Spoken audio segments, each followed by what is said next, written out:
Welcome to Moxie Bets, presented by Caesars Sportsbook. I'm your host, Katie Mox. Coming up on today's show, the divisional round is over. We'll recap the action from this weekend and let you know how we did. Plus, we'll preview the conference championship matchups and give you our early leans. And of course, I'll give you my Mox Locks for tonight before we get started.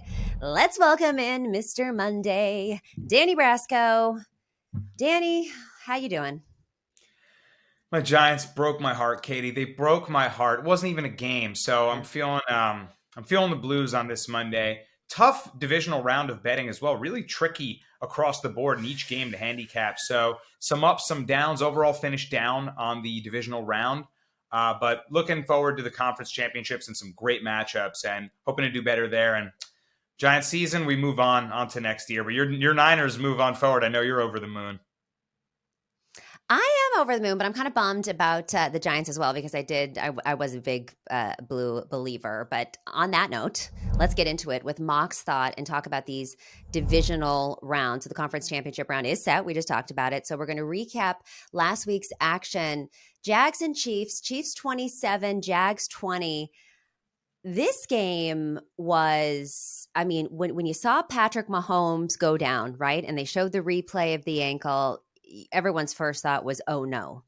And the fact that he went right back out there, I was like, what are you doing, bro? Like, just wait on the sideline for a second. He runs back out there. He can barely move. You see him on the sideline saying, don't take me out. Don't take me out. It was like the thing of legends, you know, and then he goes and he has this incredible game. It wasn't as much as he's normally done. I think he was under 300 passing yards for the first time in his postseason career. He had a couple of miscues, but he also, to me, proved that he is the best in the game right now. I mean, talk about a flu game or whatever it was. He put that team on his back. And by the way, no disrespect to Henny, because Henny played a good game too. But Patrick Mahomes, to me at least, proved that he is the best in the game right now. It was a heroic performance. I mean, it was like Kirk Gibson in the Dodgers, classic MLB, rounding the bases, hitting that walk-off pinch hit home run. Like, Mahomes refused to be taken out of the game. Later on in the Cowboys-Niners game, Tony Pollard suffered a very similar looking injury and he got carted off. So, certainly Mahomes took less of damage on his injury. But if it was anything similar, I mean, it just goes to show what he powered through. And you're right, Henny did come in and save that game. They were pinned on the 1 yard line. He led a 99-yard drive for a touchdown. I mean, that was a great backup moment Henny had to really keep them and keep their momentum in the game. So, like you said, Mahomes, put the team on his back. Even in moments where he needed to scramble, he hopped over for 4 yards and a first down. It was really unbelievable. Looking forward to the next matchup. I'm waiting on injury reports about him because I know he'll play. But, what's that ankle looking like? What's the swelling like? And, how quickly can he rehab it before next week? Well, they're saying it's a high ankle sprain, which is so interesting to me because Jimmy Garoppolo's had a high ankle sprain and it took him out for several games. And yeah, this is the conference championship, so he's going to play. But you got away with it with the Jags. I don't know that you get away with it with the Bengals. But on a betting perspective, I will say I took the Chiefs in the first half, -6 in the first half, because like we all know, you can't trust the Chiefs full game. And then when Patrick Mahomes got down, it was even a little bit more scary. Of course, Jags with the backdoor cover there in the end. So for this game, I did well. And I also took Kelsey over his receiving yards. It's kind of funny because I got some comments online about how square that bet was and how, Kelsey is hit or miss. I mean, he soared over this. And again, in big games, Kelsey is the one that you want to trust here, especially if the quarterback goes down, because you want to give it to him even more. All right, so let's move on to the Giants and the Eagles. Oof, Eagles 38, Giants 7. And you said they disappointed you and it wasn't even a game. You know what it reminded me of? And look, I'll let the Giants fan weigh in on what you think. I'm not really blaming Danny Dimes here, and I'm not too down on him because it reminded me of the Super Bowl with Patrick Mahomes, and I'm not comparing Danny Dimes to Patrick Mahomes. Okay, I'm just going to go ahead there and say that.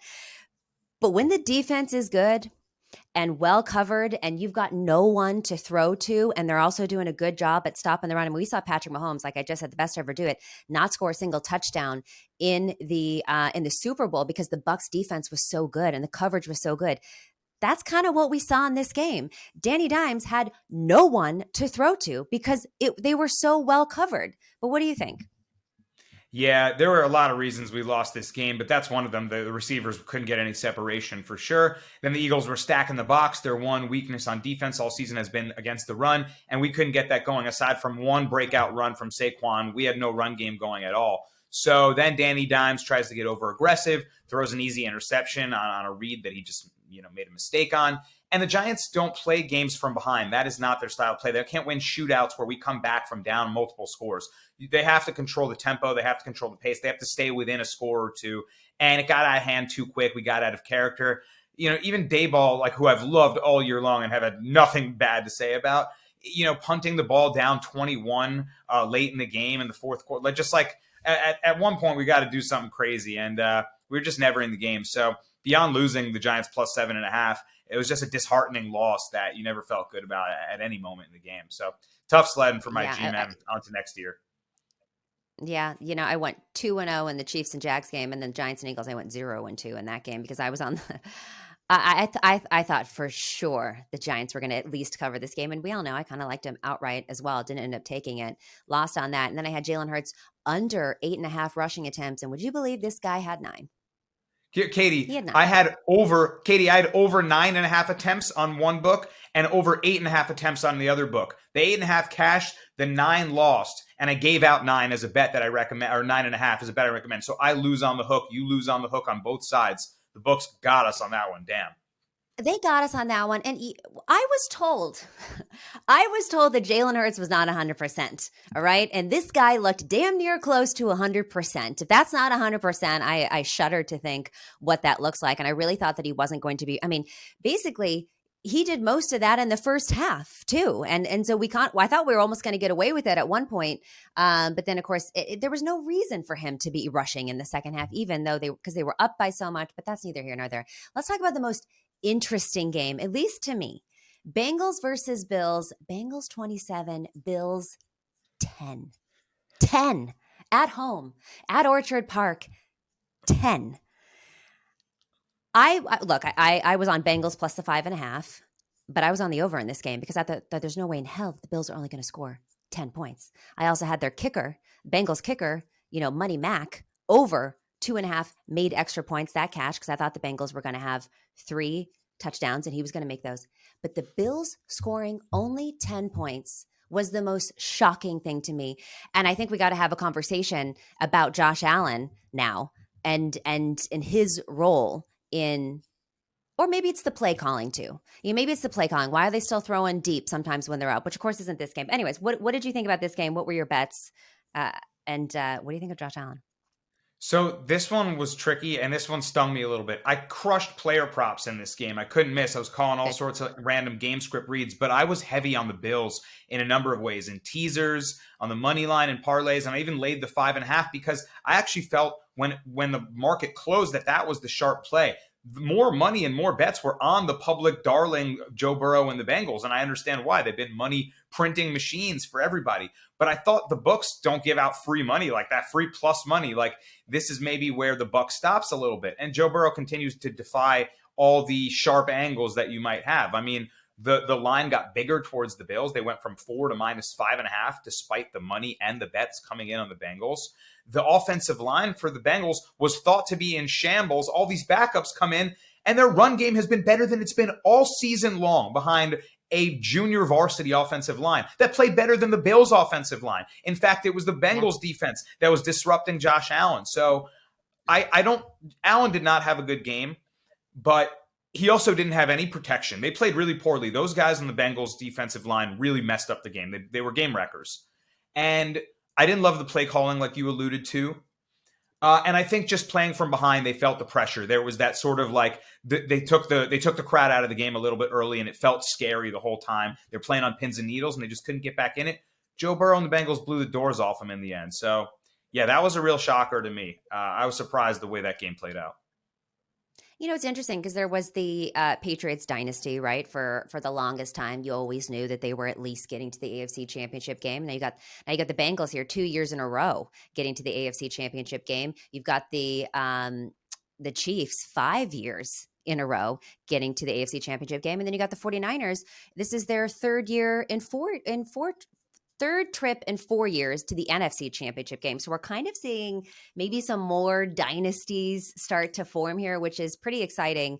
And to your point, Joe Burrow, yeah, he continues to defy the odds and the books, and we should all learn our lesson not to bet against this guy. And we're going to get into that, especially with an injured Patrick Mahomes. But last but not least, the Cowboys versus the 49ers. Niners 19, Cowboys 12. This was an ugly game. And hats off to the Cowboys. Cowboy hats off to the Cowboys defense, because they played really, really tough. And the coverage was really, really good. And you don't see a lot of games where both Debo and CMC can't break free. I mean, they did nothing. And even, I guess CMC had a touchdown. It was Rein that back. The only touchdown we had was from CMC, but still, it wasn't a very good game from him from a stat perspective. And they kept Purdy out of the end zone, which he's had at least 2 touchdowns in every single game that he's played. George Kittle, to me, was an unsung hero in this game. And the thing about George Kittle that I love so much is that this guy is a game changer. When the game is on the line, he finds a way to get it done. He is what we all say, he is him. And when it was bobbling off and it hits him on the helmet, and he still finds a way to catch that ball. And yeah, there was the Diggs miss as well. But that to me was when the momentum shifted and the Niners started to move the game. And I can't tell you how many times George Kittle is the guy that shifts the entire momentum for this team. I would be remiss to say, or I would be not smart to say that I'm excited about facing the Eagles this week, but it was a hard-fought win. It was a dirty win, and we're on to the next. Yeah, and look, congratulations to your Niners. The rookie quarterback does it again. No interceptions. So, he did his job. He managed the game. That's what we're always talking about with Jimmy Garoppolo. Game manager. The defense is so good. Debo, the offense, so dynamic. Just manage the game. He's been doing that better than Jimmy has, arguably, right? Yep. So really, they just need to play it to their style. They needed to win that game dirty. They might have to beat the Eagles in a similar fashion. They can't overdo it. They can't play hero ball with Brock Purdy moving forward, because at any moment, that one big turnover that he's been able to not have could change the game and end the season with everything on the line now. So I really like the style they played behind. They have to lean on the run. They have to lean on the defense. And early on, I'm looking at the under at the Eagles-Niners game, thinking that it could be a similar gritty matchup like we just saw against Dallas. Yeah. And I will say, Dallas, Dak Prescott lost them that game. That's on Dak Prescott because the defense played so good. And, who was it? Was it Ezekiel Elliott? No, not Ezekiel Elliott. It was CeeDee Lamb.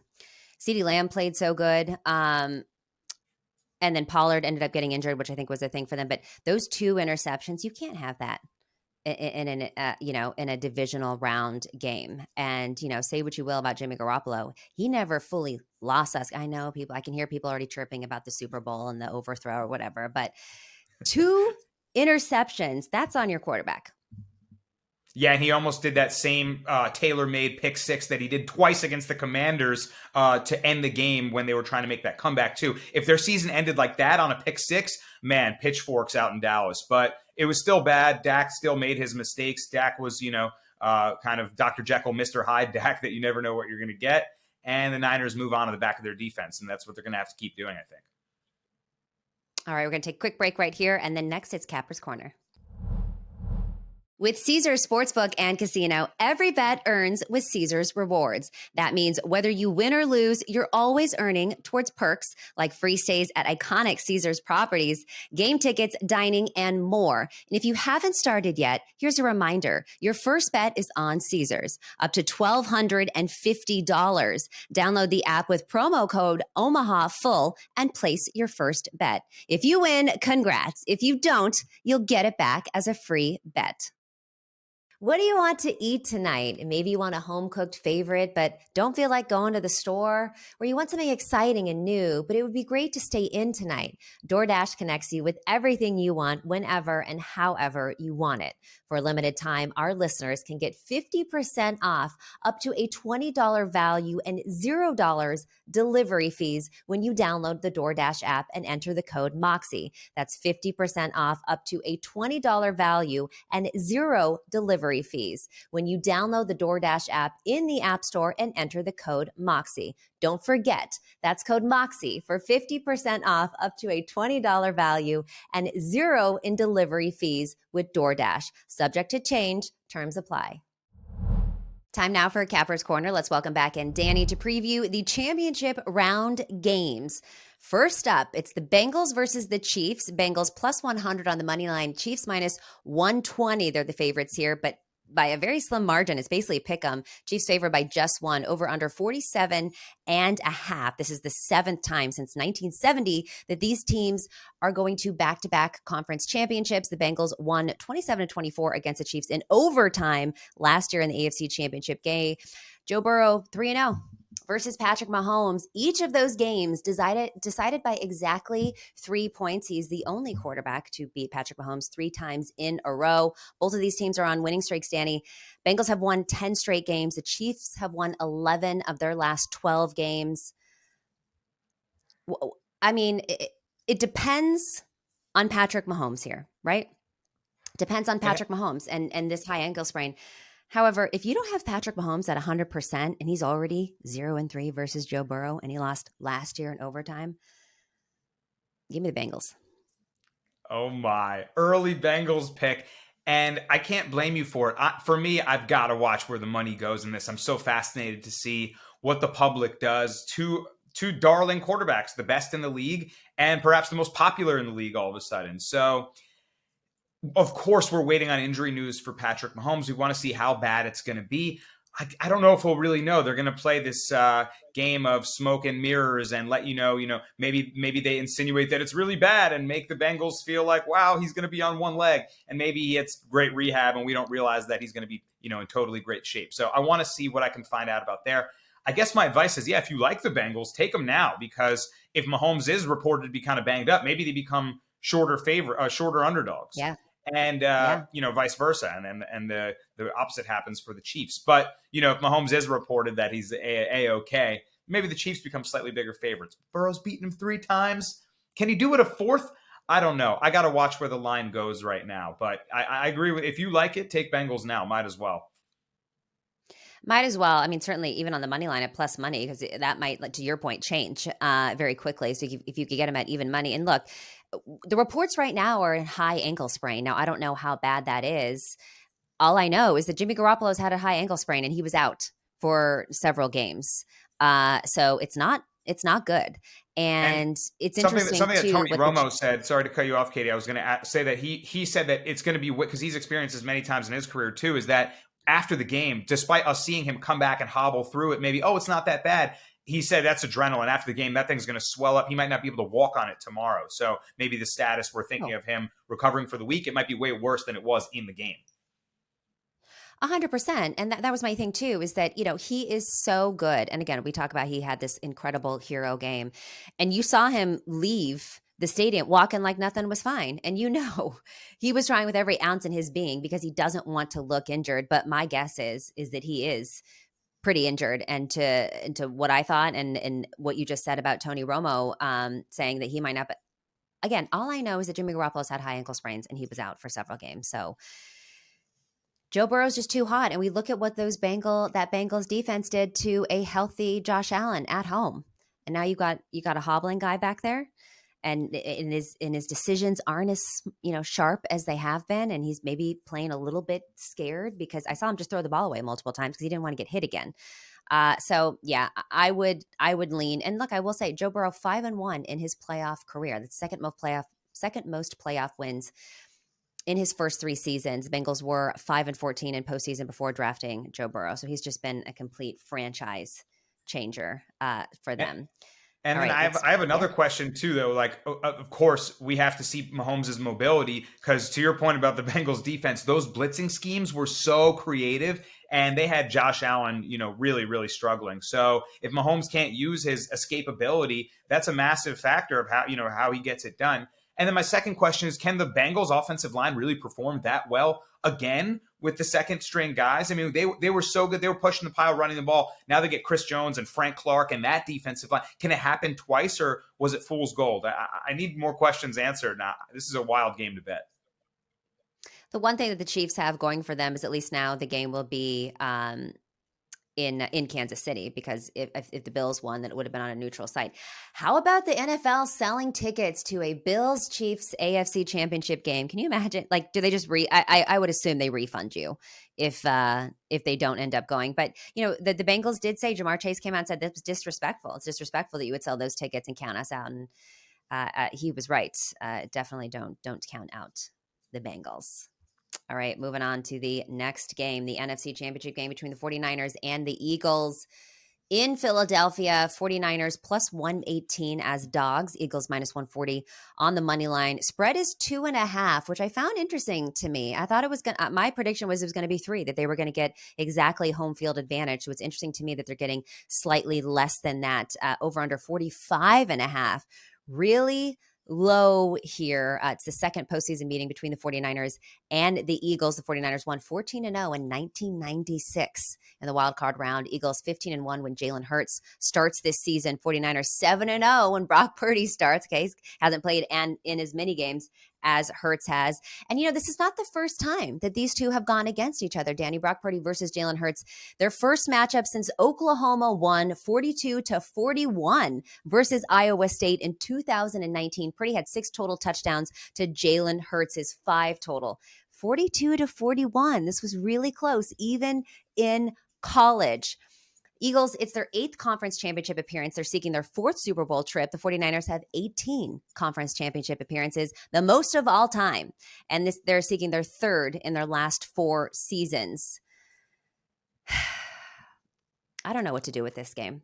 I'm trying to figure out how to get to this game. I'll tell you that much. I'm trying to figure out how to get to this game. I have no early leans on this one, except, of course, my heart saying take the points for the 49ers because I'd like to punch our ticket to the Super Bowl. My early lean in this game, if any, is the under. 45.5 seems like a number that I want to be on the underside for. 45 when betting game totals, very key number. A key number is a score that most frequently lands on. Think about a 24-21 game, right? That's a total score of 45. So I want to be on the under 45.5 for what a game that I feel like might look a lot like the matchup against Dallas. The Niners and the Eagles defenses are both so strong that I feel like both offensive coordinators are going to play not to make a mistake. Like we were talking about the Niners and Brock Purdy. You can't ask them to play hero ball. We can't ask them to do too much and chuck bombs down the field. So, especially against this number 1 pass DVOA Eagles defense. We saw what they did to Danny Dimes, right? He had nowhere to throw. Got to lean on the run, that chews clock. I think Jalen Hurts and the Eagles will do the same thing, lean on the run. They chewed the Giants up on the ground between Miles Sanders and mostly him and Jalen Hurts. So, keep control, keep possession, lean on the defense, lean on the run. Those in a cold NFC championship game, those all feel like under angles for me. So I'll grab that early line there, thinking it may move down. If it goes below 45, I know I'll be on to something there. So that's my early line. I might actually, after hearing what you said, and I agree with you, I might even look at the first half under, because I feel like these first halves too have been extremely lower scoring and maybe a little bit of nerves, a lot of defense. And then at least for the Niners, it starts to usually open up in the second half offensively. So I might look at that first half under. Now, I do know that the Eagles are the best first half team in the league.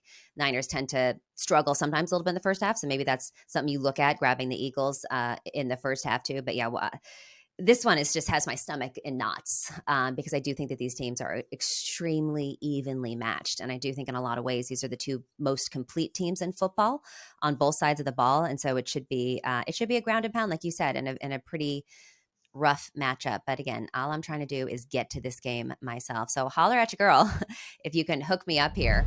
And the time has come for Mox Locks. We're looking at the NBA or college hoops tonight. I'll go first on what my Mox Lock is. Danny, do you know what today is? What's today? It's January 23rd of 2023. You might as well call this Michael Jordan Day. You might as well call this Michael Jordan Day. Do you know who's playing on Michael Jordan Day? The Bulls are. The Bulls are playing the Atlanta Hawks. And this line is a pick'em, so give me the Bulls -1 on January 23rd of 2023. Bulls 6-2 against the spread in their last 8 games. They're just coming off a Paris game, and they've got a little bit more rest. They are 6-1 against the spread in their last 7 games, playing on 3 or more days rest. January 23rd, 2023, Bulls at home against an Atlanta Hawks team on extended rest. You going against this? No, you're not. What's not to like? Because it's Michael Jordan Day. How do you not tail that? What's not to like? I mean, so all the signs you need, right? If you wake up and you read your horoscopes, then you also need to be on Bulls on Michael Jordan Day. That's just how it goes, right? I just looked at the date, and by the way, I haven't read anything. When I was handicapping this game, as far as I can tell, nobody has put two and two together. But I looked at the date and I said, "You got to be kidding me!" On Michael Jordan Day. I love it. I'm tailing just for the juju on that. I'm going to the college hoops, Katie, and I'm going to go with Virginia Tech on the money line. They're facing Duke, and I'm surprised to find Virginia Tech as minus 135 favorites. They've lost 7 games in a row. So I'm going to attempt to do what people in the betting industry like to call catching a falling knife, backing the team that is in a free fall right now. Duke is not the same team they are at home as they are on the road. They're on the road here, 1-7 against the spread. And I think that the line tells you everything. With Virginia Tech losing 7 straight, yet being the favorite here, this is where they bounce back. I think they're going to pick up a win here against a weak road Duke team. So give me the Virginia Tech Hokies on the money line. I love it. Okay, so I know it's Michael Jordan Day, and I am taking the Bulls, but I'm gonna take a prop bet on the other side. Dejounte Murray over 21.5 points is at minus 106. So Ice Trey has been ice cold offensively recently, but Murray has started to heat up. He's coming off a team high of 29 points, shooting over 50% from the field. Season average 21.9 points per game. So right at this mark, if you look at his last 5 games, he's averaged at least 28. So while I like the Bulls to win this game in a close one, I like Dejounte Murray over his 21.5 points. The guy stays hot. I like that too, and I like playing opposite sort of narratives too, and I'm going to bet on the same game. If I'm wrong about one, I might be right about the other. Worst case, I could finish 1-1, and that's better than 0-2, right? So I like playing 2 different angles on the opposite sides. I'll go back to college here, and this might be the game of the night. Kansas versus Baylor, the nightcap.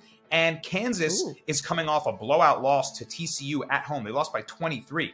Well, that's actually good news for bettors, because in the last 6 games that Kansas has had a double-digit home loss, the following game, 6-0 against the spread. And they go into Baylor here, which I actually feel like a road game can help them getting away from home. They do quite well in Waco, Texas. They're 14-5 against the Baylor Bears in Waco on the road. So in a bounce back spot, I think this is a good place to back the Kansas Jayhawks. I'll take them plus 2.5, but I don't mind a money line sprinkle too at plus 110. I say the Jayhawks get the win tonight. Ooh, moneyline sprinkle at plus 110. I love it. All right, thanks, Danny, for joining us. This has been Moxie Bets presented by Caesars Sportsbook. Don't forget to follow us on social at Moxie Bets, and we'll see you Wednesday.